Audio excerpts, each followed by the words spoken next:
રાણપુરમાં ખોટી ઓળખે ખેતીની જમીન વેચાણનો મામલો સબ રજિસ્ટ્રારે 3 સામે ફોજદારી કાર્યવાહી માટે પોલીસ અરજી કરી.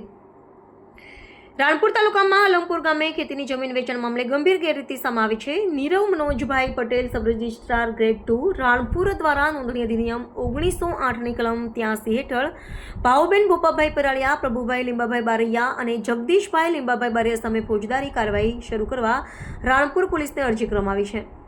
તપાસમાં મરણ પામેલ વ્યક્તિના નામે ખોટી ઓળખ પ્રદાન કરી જમીન વેચાણ કરાઈ હોવાનું બહાર આવ્યું છે. નાયબ કલેક્ટર બરવાળાના હુકમને નોંધણીસર નિરીક્ષક ગુજરાત રાજ્યની મંજૂરી બાદ હવે આ મામલે પોલીસ દ્વારા આગળની કાયદેસર કાર્યવાહી હાથ ધરવામાં આવશે.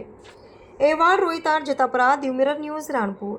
નમસ્તે મિત્રો, હું છું ચાંદની પરમાર. આપની મનપસંદ ચેનલ એટલે કે દીવ મિરર ન્યૂઝ ચેનલને લાઈક કરો, શેર કરો અને ફોલો કરો. અને હા, તેમાં દરરોજ તાજા સમાચાર જોવાનું ભૂલશો નહીં. નમસ્કાર દર્શક મિત્રો, હું છું પાયલ બામભણિયા. આજના મુખ્ય સમાચાર દેશ વિદેશ ગુજરાત રાજ્યના તાજા બ્રેકિંગ સમાચાર નિહાળો દીવ મિરર ન્યૂઝ ચેનલ પર દરરોજ રેગ્યુલર.